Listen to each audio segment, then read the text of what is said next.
Hello दोस्तों, how are you. आप सब कैसे हैं? आई होप आप अच्छे होंगे। जैसा कि आप जानते हैं कि इंटरमीडिएट की जो प्रायोगिक परीक्षाएं चल रही थी, आज 9 तारीख है। 9 तारीख को इंड माना गया था और ये मतलब जो बची खुचे 2-4-10 लोग परीक्षा से छूट गए हैं, उन्हीं की परीक्षाएं अभी 2-3 दिन चलेंगी। ठीक है, तो आप इस समय सभी इंटरमीडिएट के सभी विद्यार्थी पूर्ण रूप से स्वतंत्र हो गए हैं। ठीक है, अब जो बचे खुचे समय में आप अच्छे से मेहनत करें, रिवीजन करें, पॉइंट टू पॉइंट जो भी आप मतलब बना रखे हैं नोट्स वगैरह, जो परीक्षा की दृष्टि से सभी अध्यापकों ने आपको बताया है इम्पोर्टेंट है, उसको आप पॉइंट टू पॉइंट रिवीजन करें। और साथ ही साथ केवल उन्हीं सवालों पर आप अपडेट रखिए अपना, जो बोर्ड एग्जाम की दृष्टि से बहुत ही इम्पोर्टेंट जो है। आपके जो ऑफलाइन टीचर हैं वो भी बताए होंगे, साथ में जो जिससे जिससे आप ऑनलाइन भी पढ़े हो वो भी बताए होंगे। और हमारे इस एक्टिव स्टडी IQ चैनल पे भी जो है विशेष ही प्रश्नों का संग्रह चल रहा है। ठीक, जो भी हमारे चैनल से जुड़े हुए हैं भाई मित्र सहपाठी, आगामी 1 मार्च से जो है पॉइंट टू पॉइंट हर एक चैप्टर का फुल एनालिसिस करके पॉइंट टू पॉइंट एक एक पॉइंट आपको बताया जाएगा, जो कि इसी चैनल पर चलेगी। इंटर की मैथ भी पढ़ाएंगे और फिजिक्स दोनों, ठीक है, विद न्यूमेरिकल। उसी प्रकार से हाई स्कूल वालों को भी आप जो भी आपसे जुड़े हुए हैं उन बच्चों को सलाह दें कि एक नया चैनल अपडेट हुआ है, उससे आप जुड़ें और बहुत ही बेसिक तरीके से उस पर पढ़ाया जाता है। वही कोशिश हमारी रहेगी, हर एक चैप्टर को जो है बहुत सी बेसिक तरीके से आपको समझाएं। ठीक, आज कुछ विशेष 12th में हम प्रश्न लेकर आए हैं जो कि पूछे भी जाते हैं और अनुमानित क्वेश्चन है, जो आंशिक भिन्न से संबंधित है। तो पहला क्वेश्चन लगा रहे हैं आपके बोर्ड पर, cos x 1 plus sign x है। इस बेस पे हम कई क्वेश्चन आपको बता देंगे यहीं से। ये साइन x dx, ठीक, इस टाइप क्वेश्चन देखो बहुत सारे होते हैं। देखो यहाँ 1/x रहेगा, 1 plus log x, 2 plus log x, इस प्रकार से दे सकते हैं। यहाँ पे सेक स्क्वायर x हो सकता है, 1 plus ten x, 2 plus ten x. मतलब इस प्रकार के बहुत सारे बेसिक क्वेश्चन आपसे पूछे जाते हैं। जरूरी नहीं है कि यही आएगा, लेकिन इस टाइप से कोई सी भी प्रकार के क्वेश्चन आपसे पूछे जा सकते हैं। ठीक है, इसीलिए हम पहला क्वेश्चन आंशिक भिन्न से ले रहे हैं और कैसे तोड़ा जाता है वो भी हम आपको बताएंगे। ठीक है, तो देखो साइन, देखो काश मानोगे तो ये सब तो नहीं आएगा, लेकिन साइन मांगो तो काश अवकलन में मिल जाएगा। तो यहाँ पे पहले मान लीजिएगा, माना साइन x बराबर t। साइन का अवकलन यहाँ पे अवकलन किया जाता है क्योंकि सापेक्षता चेंज की जाती है, तो साइन का अवकलन हो जाएगा cos x, t का होता है dt dx। ठीक, dx की वैल्यू यहाँ से निकालेंगे तो cos x dx बराबर आप लिख सकते हैं dt। देखो cos x ds को हम रिमूव करेंगे किससे? dt से। ठीक है, तो यहाँ पे अगले लाइन में बढ़ाते हैं तो हो जाएगा आपका dt 1 प्लस t और 2 प्लस t। इस सवाल का पूरा कॉन्सेप्ट सीखने के लिए वीडियो के अंत तक बने रहें और लोगों को ज़्यादा से ज़्यादा शेयर करें, ताकि आपका भला तो जग भला, वही कहावत है, आप जान ही रहे हैं। तो इस हिसाब से आप देखिए। अब अगला पॉइंट इसमें क्या होगा, इसको सीखने से पहले कुछ पॉइंट आपको बताने वाले हैं। हम केवल 3 तरीके बताते हैं आंशिक भिन्न में तोड़ने के लिए। ठीक है, देखो dx अपान अगर यहाँ पे है x plus a x plus b। ठीक, देखो इसमें केवल पॉइंट आपको देखना है बेसिक एकदम जो अभी तक सीखे ही नहीं है उनके लिए भी हम बता दे रहे हैं। अगर x रैखिक है, x पावर 1 1 है, तो कुछ नहीं करना है, केवल जितने पावर का है उतने अचर लगेंगे। देखो a अपान लिख सकते हैं क्या, x plus a d x, फिर प्लस करके b अपान लिख देंगे x plus b d x. ठीक, इस प्रकार से तोड़ सकते हैं आंशिक भिन्न में।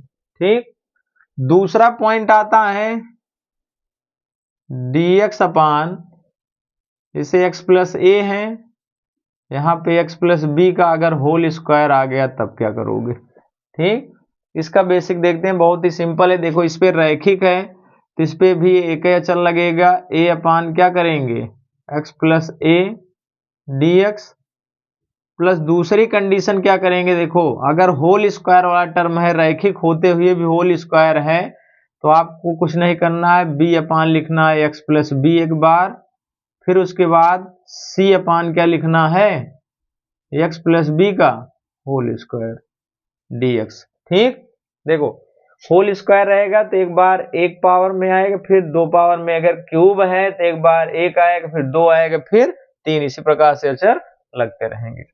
तीसरा बेसिक पॉइंट है इसमें dx अपान x प्लस ए है और ये बन जाएगा एक्स स्क्वायर प्लस बी।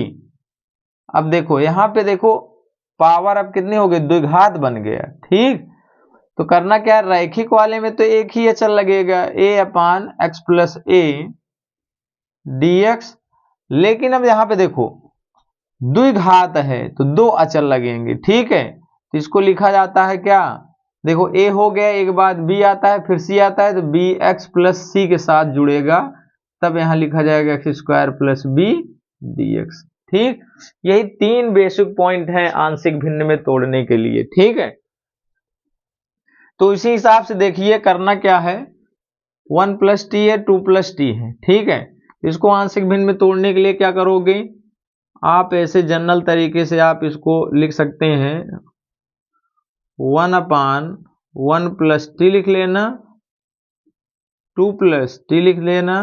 ठीक, तो यहाँ a अपान क्या कर देना 1 प्लस टी और b अपान क्या हो जाएगा 2 प्लस टी। ठीक, आंशिक भिन्न टूट जाएगा। अब इसको सॉल्व कर लें तब क्या मिलेगा आपको, इधर अंश में 1 है, इसका इसमें क्रॉस मल्टीप्लाई करा देना, a 2 प्लस टी मिल जाएगा, b इसका इसमें कराएंगे तो 1 प्लस टी। अब देखो एलसीएम बनाओगे, इससे पूरा पूरा कट जाएगा, केवल अंश अंश बचा रहेगा, इसीलिए इस तरह से आप कर सकते हैं। ठीक है, अब a और b का मान निकालना है, तो कुछ नहीं करना है, ये समझ लो गुणनखंड है, तो यहाँ पे प्लस में है तो माइनस में वैल्यू रख देना, और माइनस में है तो प्लस में रख देना। तो यहाँ प्लस दोनों स्थान पे है, तो यहाँ पे t इक्वल क्या रखोगे, प्लस में है तो क्या हो जाएगा -2 एक बार रख दो, इधर t नहीं है तो 1 हो गया। ठीक, इधर रखोगे 2 तो क्या आएगा, पूरा सॉल्व कर दे रहे हैं, -2 यहाँ पे b 1 -2 रखना है, तो 2 में 2 घटेगा 0 हो गया, और यहाँ पे क्या हो जाएगा 2 में से 1 घटेगा -1 आएगा, तो -b आ गया, तो b की वैल्यू यहाँ पे मिल गई -1। ठीक, क्लियर। फर्स्ट केस में आप निकाल सकते हैं, सेकंड केस में आप पे t के मान कितना रखोगे -1 पर।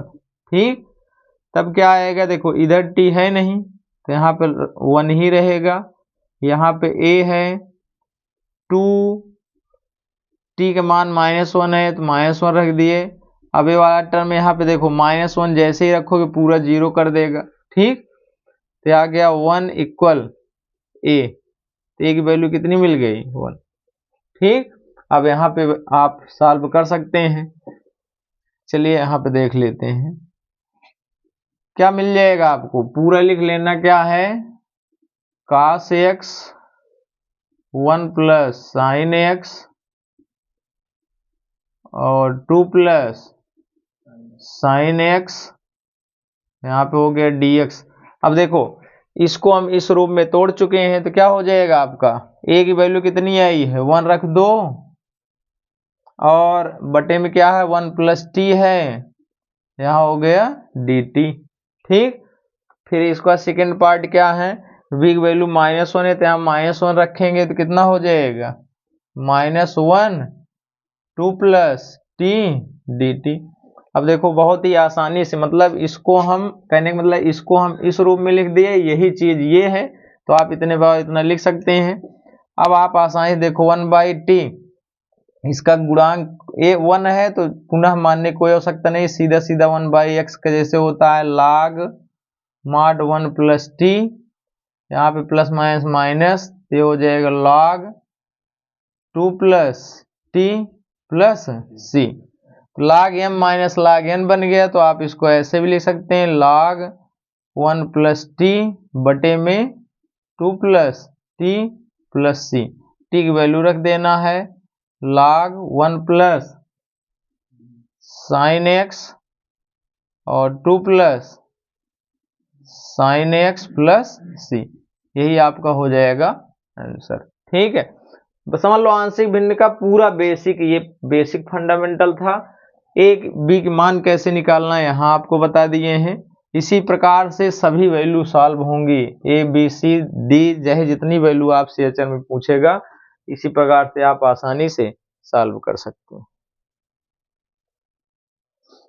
इसी कॉन्सेप्ट से आप जो भी इंपॉर्टेंट सवाल आप हल किए हैं, इसी बेस पर जो भी उसमें कॉन्सेप्ट न समझ में आया हो, इससे आप ले सकते हैं। ठीक है, और इससे संबंधित जो बेसिक सवाल हैं अगले वीडियो में लेकर आएंगे। जय हिंद, जय भारत।